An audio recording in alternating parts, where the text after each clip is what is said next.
One question I have for you is, if you think about, people who start nonprofits, they usually have a personal connection, and you referenced the fact that you had yourself, been incarcerated.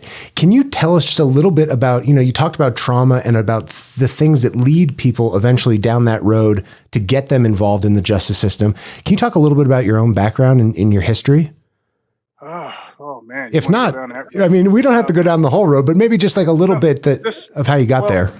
Yeah. When I was growing up, my uncles and my father would take us out when we was like 7, 6, 5, not 5, 6, 7. We would go out and they would have us fight other kids on the streets in D.C. where I was raised. And when I look at, I hated it going over there to my uncle's or my father's house because I knew we would have to fight. So I learned very quickly because my uncles and my father said, even if they hurt, if you get a good punch, if they punch you, get a good punch in or hurt you, don't show that you're hurt and don't show that you, and don't cry. So I learned, Dave, how to stuff my emotions. And we moved a lot. Mom, dad, both alcoholics,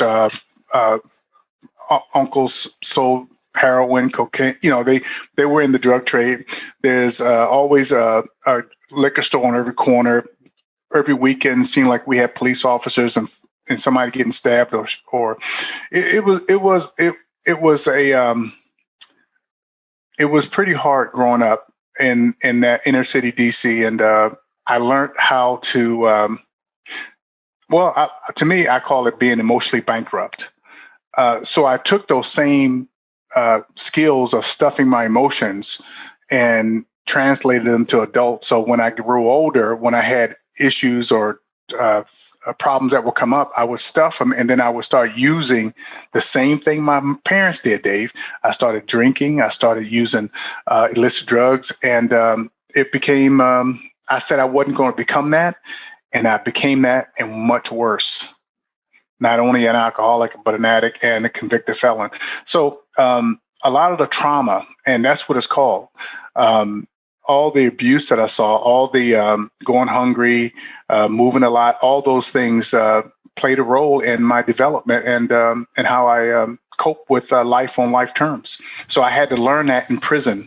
And that's what that volunteer shared with me, Dave. She showed me how every successful addict, alcoholic, successful person does. And she was right. She says, there's 2 things in life that's guaranteed: taxes and dying, right? And she says there's a third. And this is the gift that I'm going to give you. And she taught me how to understand and process my feelings. So, and like I said, she told me when you get out of prison, now it's your opportunity, it's your responsibility to pass on to others.